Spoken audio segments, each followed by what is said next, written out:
Olá, esse é o Histórias Reais, um programa da TV PUC dedicado aos bastidores de grandes reportagens, seja em podcasts, em matérias publicadas em jornais ou em livros-reportagens. E meu nome é Fábio Cipriano, eu sou professor da PUC de São Paulo.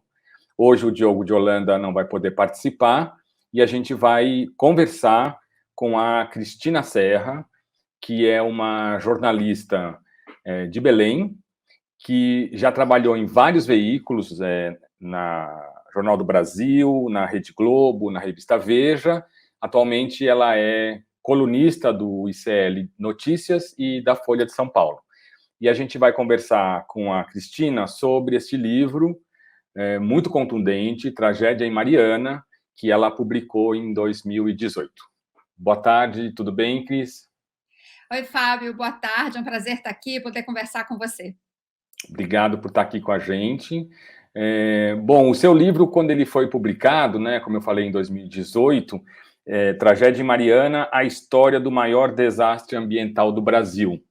E em um ano ele já deixou de ser o maior desastre ambiental do Brasil para ser substituído por Brumadinho, que acabou sendo uma tragédia, né? Enquanto Mariana foram 19 mortos, Brumadinho foram 270, mais 272 mortos, né? Um número muito maior. E no seu livro você já falava, né, que há uma bomba relógio no Brasil em torno dessa questão das barragens. O que te levou a escrever esse livro sobre Mariana? Essa é sempre a primeira pergunta que a gente faz, né? O que levou um autor, uma autora a fazer essa obra? Eu fui cobrir o desastre de Mariana quando eu ainda era repórter de televisão. Na época eu trabalhava para o Fantástico. E eu, de fato, cheguei lá e foi um choque muito grande, né? O cenário da tragédia é uma coisa assim que a gente só vê no cinema, né?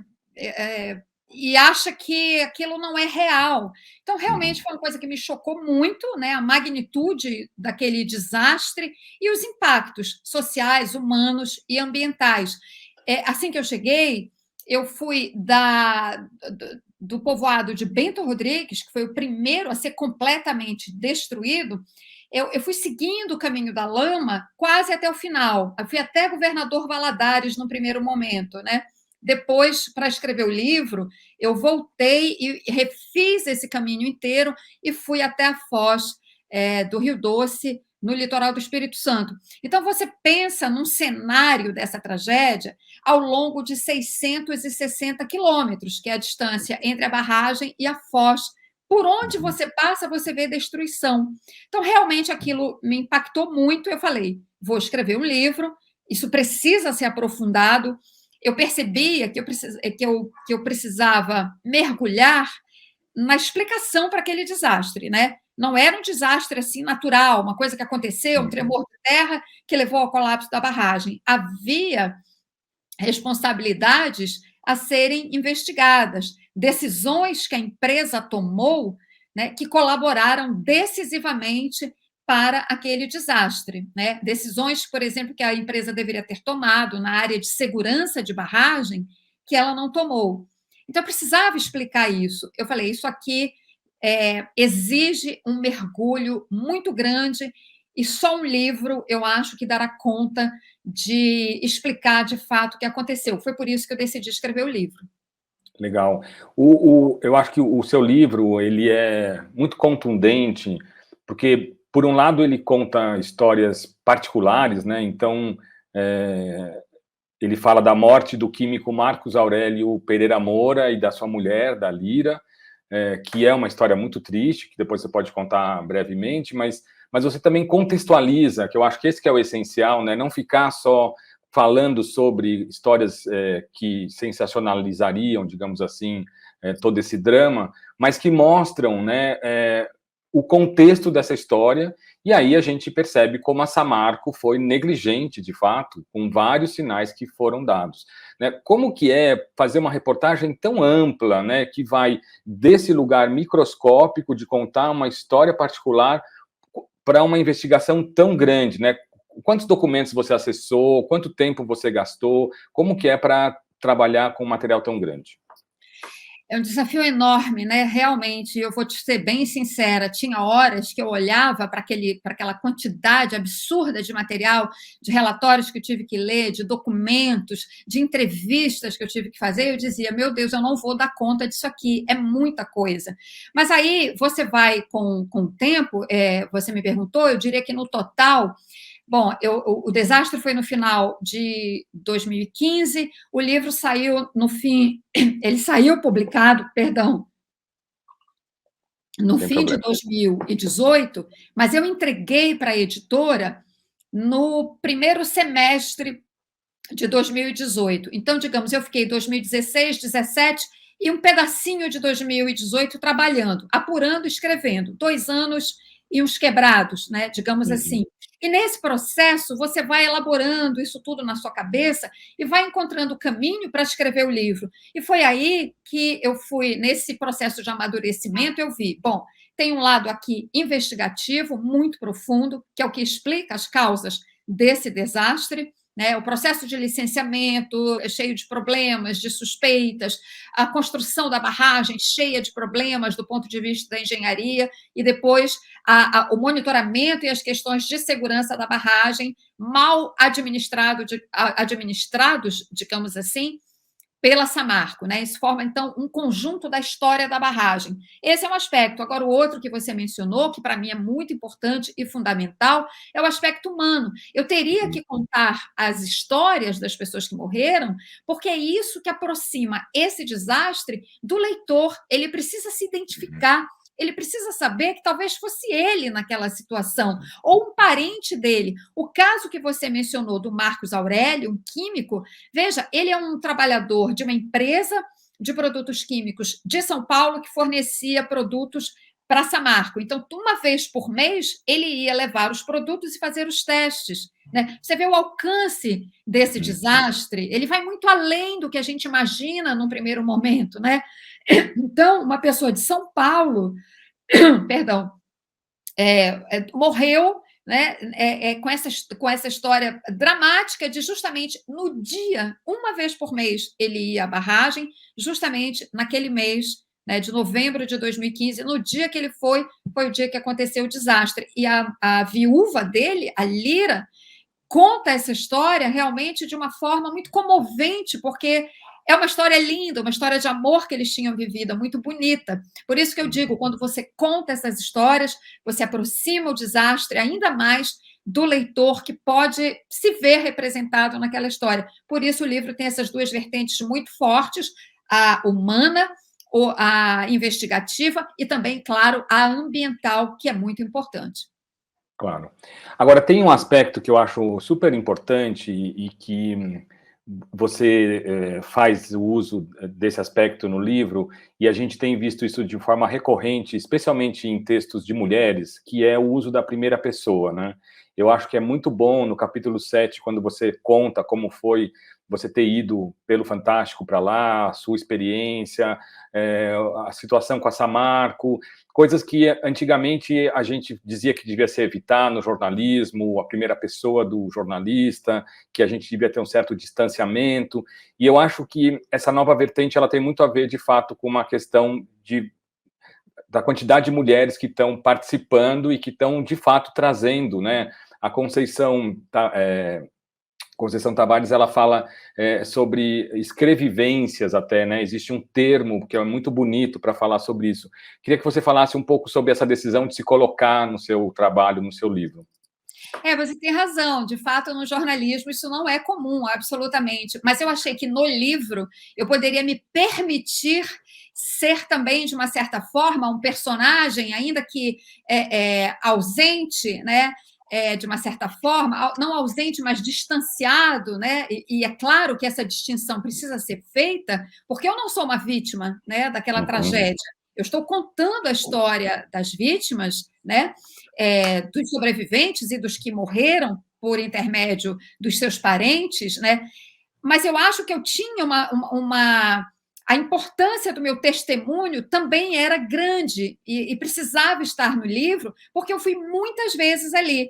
Entre o desastre e depois o processo do livro, eu devo ter voltado e percorrido aquele cenário, ou trechos daquele cenário, acho que pelo menos umas 10 vezes. Só para você ter uma ideia, entre o desastre foi em novembro de 2015, começo de novembro, eu fiquei indo quase toda semana até o final de janeiro de 2016. Portanto, foram quase 3 meses vivendo aquilo intensamente, muito próxima das famílias, inclusive. E depois voltei para o livro outras tantas vezes para entrevistar pessoas, para ir a determinados trechos, para checar os danos, como é que estavam depois de algum tempo, né? Para poder trazer esse relato muito vívido para o livro.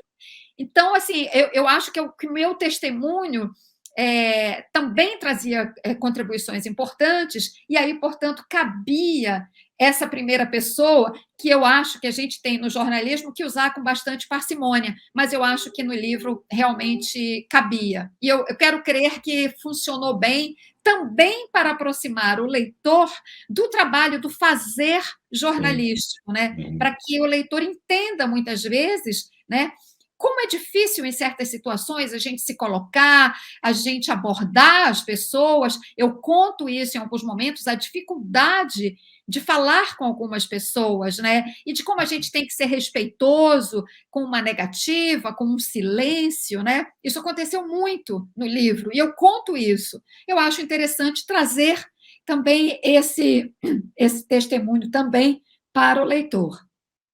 Vou fazer uma correção aqui, porque eu falei desse conceito de escrevivências como se fosse da Conceição Tavares, que é economista, mas é da Conceição Evaristo, né? Não tem nada a ver, mas, enfim, aqui, quando a gente está fazendo as coisas direto, às vezes a gente se confunde. De qualquer maneira, e a Conceição Evaristo é uma autora maravilhosa. Eu acho que esses dramas, né, eles sempre também carregam uma dificuldade, digamos assim, no jornalismo, de como você coloca os dois lados né, dessas grandes tragédias, né, uma empresa poderosa como a Samarco e a vítima, e como às vezes é difícil a gente não se posicionar do lado das vítimas quando a gente percebe, né, esse tipo de desleixo que a empresa teve, as investigações todas, e ao mesmo tempo, por exemplo, né, você foi a primeira a entrevistar o Joaquim Pimenta Dávila. Desculpa. Você foi a primeira a entrevistar o Ricardo Vescovi e perguntar se o aumento da produção não poderia ser a causa desse rompimento, né? Então, né, esse tipo de investigação, ele é muito motivado pelas vítimas, né? Queria que você falasse um pouco dessa relação aí entre o poder e as vítimas. Sim, essa entrevista, inclusive, que eu fiz com ele, foi quando eu ainda estava na televisão. Depois, para o livro, eu tentei fazer uma nova entrevista e não consegui. Tentei de várias maneiras, pelo advogado e tal, e ele não quis. Agora, quando você começa uma investigação dessa, uma apuração dessa, claro, você não sabe as causas e você vai, né, aberta para todas as possibilidades, né? A própria empresa, na época, tentou passar inicialmente a versão de que, como houve um tremor de terra lá naquele dia, naquela região, isso teria provocado colapso. Então, isso era um ponto de atenção que exigia de nós, jornalistas, que verificássemos essa possibilidade. Acontece que logo os laboratórios, né, que observam os movimentos sísmicos, vários deles, inclusive da USP, disseram, olha, o tremor que aconteceu lá é mínimo, não teria a menor condição de ter influenciado, de ter provocado aquele desastre. Bom, aí você já, né, descarta, como em toda investigação, você vai excluindo possibilidades. Com o tempo, Fábio, eu fui percebendo, fui recebendo informações que apontavam para essa administração, digamos assim, no mínimo, negligente por parte da empresa, né? Então, aí a gente buscou isso o tempo todo, a empresa, claro, foi se fechando, Mas aí, ao longo da investigação, esse desastre teve várias investigações, Polícia Civil, Polícia Federal, Ministério Público Estadual, Ministério Público Federal, e até o momento em que as próprias empresas, a Samarco e as suas duas acionistas, Vale e BHP, contrataram um painel internacional com os maiores especialistas no mundo em engenharia geotécnica. E a conclusão desse painel, contratado pelas empresas, corroborou as investigações dos órgãos públicos, né, que apontavam para problemas de engenharia na barragem, né, que deveriam ter sido tratados pela Samarco de outra forma, né? Enfim, então eu achava que o livro tinha que trazer isso, né? Foi justamente isso que me levou a aprofundar tanto essa investigação e por isso tomou muito tempo, porque eu queria oferecer essa resposta para o leitor.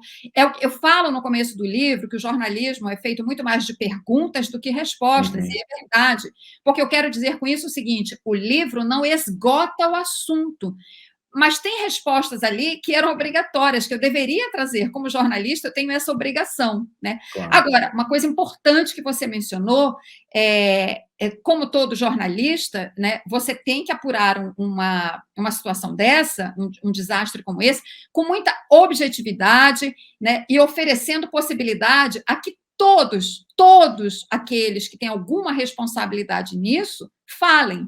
Eu procurei. Eu não só procurei por e-mail ou por telefone, eu bati na porta de algumas dessas pessoas, né? E levei um não. Bom, eu, como jornalista, eu sei que eu fiz o máximo possível para ouvir as pessoas, né? A minha obrigação é oferecer essa pluralidade de versões. Agora, uma coisa, Fábio, importante, que foi uma postura que eu assumi nesse livro, né? E eu me dei essa liberdade, digamos assim, como autora. Eu fiz um trabalho objetivo, eu tenho a consciência tranquila em relação a isso, mas nesse caso eu tenho lado, e o meu lado claramente é o das vítimas. Eu não preciso dizer isso. Eu fazer digamos assim, escrever sobre isso e dizer, olha, você vai ler um livro de alguém. Não, isso está dito na maneira como eu trato a história de cada uma dessas pessoas, que também não é só um lugar de vitimização. Eu fiz esse livro para escrever a memória dessas pessoas. Não são números, nós estamos falando de 19 pessoas com histórias de vida, né? E eu me colocava na situação daquelas famílias, né, de querer que a história daquela pessoa que eu perdi fosse contada. Então, eu conto a história de vida, os projetos, os sonhos, né?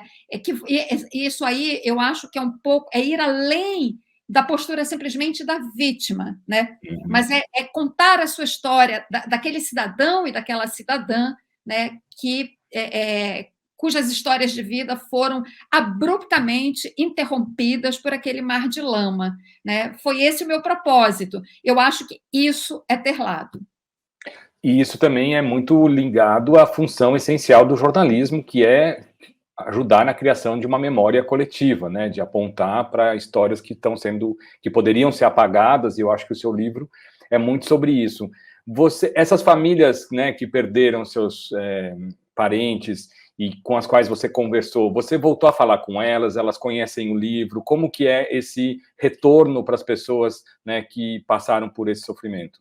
Sim, eu lancei o livro no Rio de Janeiro, né, no comecinho, eu lancei no dia 6 de novembro, né, um dia depois do desastre, né, mas só que, claro, 3 anos depois, e em seguida, foi dia 6, se eu não me engano, dia 8 de novembro de 2018, eu fui para Mariana e lancei o livro lá. Lancei por minha conta, não foi a editora que preparou o lançamento. Eu dei a sorte de contar com o apoio do músico Túlio Mourão, que estava fazendo um recital na cidade, soube do livro e me convidou para fazer o lançamento junto com ele, nesse recital.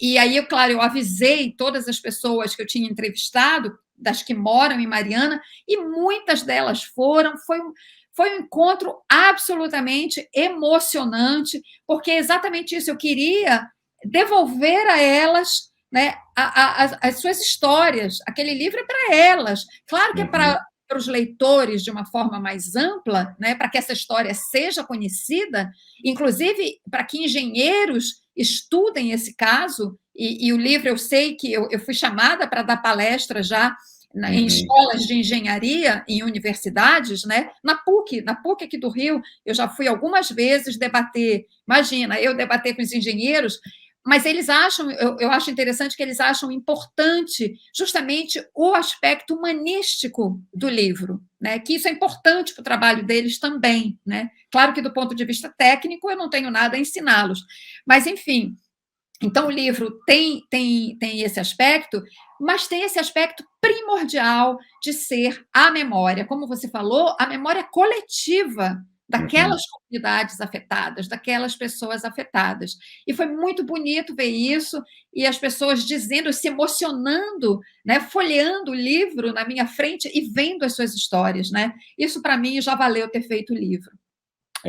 Aqui na universidade, né, a gente conversa muito com as alunas e os alunos sobre uma das vantagens mais bacanas do jornalismo, que é a gente poder se tornar um especialista de um tema totalmente distinto daqueles que a gente costuma estar ao redor, né? E eu acho que nesse livro você fala sobre liquefação de uma maneira técnica, mas ao mesmo tempo acessível, que é muito interessante, né, e que mostra exatamente como como jornalistas, eles podem trabalhar dentro de um lugar que é quase educativo também, né? Então, queria que você falasse um pouco dessa preparação que você precisou ter, né, de quantos técnicos você entrevistou, quantas pessoas te explicaram certos termos que são tão específicos e que são tão importantes também para desenvolver, no fim das contas, esses conceitos que você trouxe aqui no livro. Foi um desafio enorme. Eu acho que esse é foi um dos maiores desafios do livro, além, claro, do aspecto emocional. Mas no total, Fábio, eu comecei a fazer essa conta, eu parei quando eu passei de 100 pessoas que eu entrevistei para o livro, até porque teve pessoas que eu entrevistei que nem aparecem no livro, né? Porque algumas deram mais informações para que eu entendesse alguns aspectos. E aí, com relação aos engenheiros, seguramente eu devo ter, assim, me amparado aí nas informações de 10 a 15, talvez, 10 a 15 pessoas. Eu ouvi muito, eu conversei com muita gente, até porque a gente pensa assim, bom, uma questão técnica na barragem, isso é técnico, então só tem uma informação. Não, não. Mesmo entre engenheiros, alguns aspectos da explicação do que aconteceu na barragem, você tem visões distintas sobre aquilo que prevaleceu mais para que aquele desastre acontecesse, para que acontecesse justamente o processo de liquefação ao qual você se referiu, que dá origem, então, ao colapso da barragem. Então, além de conversar com muita gente, eu também li muita coisa, e às vezes, eu estava escrevendo e me vinha uma dúvida. Será que se eu escrever desse jeito, eu estou explicando corretamente? E aí eu ligava ou mandava um WhatsApp. Alguns eu tive tanta relação assim que eu já mandava um WhatsApp e dizia, por favor, me dá uma ajuda aqui. Já me respondia assim mais rápido. Outros eu tinha mesmo que telefonar, enfim, são pessoas muito ocupadas, mas eles me socorreram muito, né, para que eu pudesse realmente entender e traduzir a linguagem técnica numa linguagem que qualquer leitor pudesse compreender.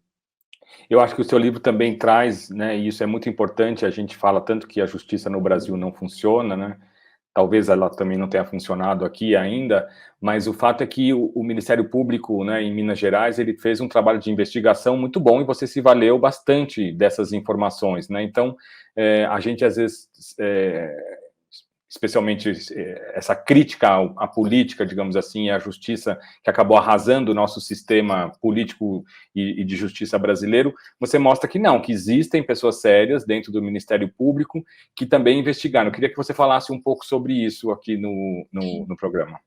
Sim, exatamente. Tanto o Ministério Público Estadual de Minas Gerais, como o Ministério Público Federal, que entrou um pouco depois, na medida em que a lama passou para outro estado, virou um assunto federal. Enquanto estava em Minas, era só, digamos, um assunto estadual. Mas alguns aspectos continuaram sendo investigados pelo Ministério Público de Minas Gerais, e ambos realmente fizeram um trabalho exaustivo de investigação, né? O Ministério Público Federal, que foi o titular da causa, ofereceu a denúncia, agora caiu na Justiça Federal, aí entram os advogados das empresas, recorre daqui e dali, vai para a instância superior, desce, sobe, desce, sobe, desce.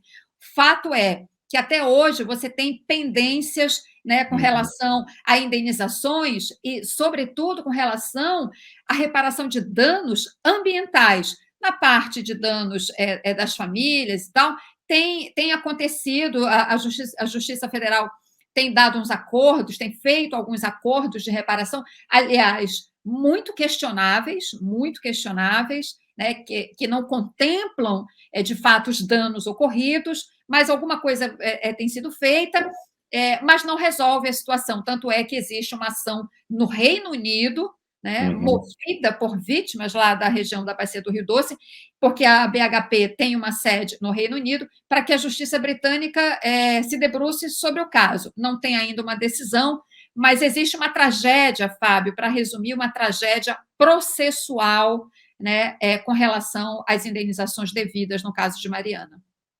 Isso é muito triste, e eu acompanho os Krenak, né, o povoado do Ailton Krenak, que até hoje não tem água, né? Ou seja, eles precisam, eles vivem de caminhão-pipa, é uma tristeza realmente, né, essa situação. Inacreditável aquilo, inacreditável. O rio passa dentro da reserva e eles vivem de caminhão-pipa. O desastre para os Krenak realmente é uma coisa difícil até da gente qualificar o que acontece com os Krenak. E eles pretendiam permanecer e agora eles começam a levantar a hipótese de não ficar mais lá, porque, de fato, né, apesar de matérias recentes falarem que o rio não está morto, né, mas que ele está cronicamente contaminado, é uma situação ainda muito difícil, né? Exatamente isso, é cronicamente contaminado. A lama ficou, a lama não foi retirada. Isso tem um impacto, né? Precisam ser feitos, inclusive, deveriam ter sido feitos estudos para comprovar qual é o nível de contaminação de metais na água do rio, né? E isso é feito em determinados trechos, mas não tem o estudo completo. A Fundação Renova, que foi criada teoricamente para isso, não foi capaz, apesar dos milhões que ela recebeu das empresas para fazer isso, ela não fez. Não temos esse diagnóstico até hoje. Sim, é muito triste. A gente tem que terminar, quer dizer, o seu livro, ele foi lançado, como eu falei, né, um ano antes de algo muito pior, e a gente ainda tem 230 barragens que estão nesse limite. Então, o seu livro, né, o Tragédia de Mariana, é um testemunho importante do que a gente pode estar passando, que nesse mesmo momento alguma coisa pode estar se passando aí nessa situação, nesse contexto.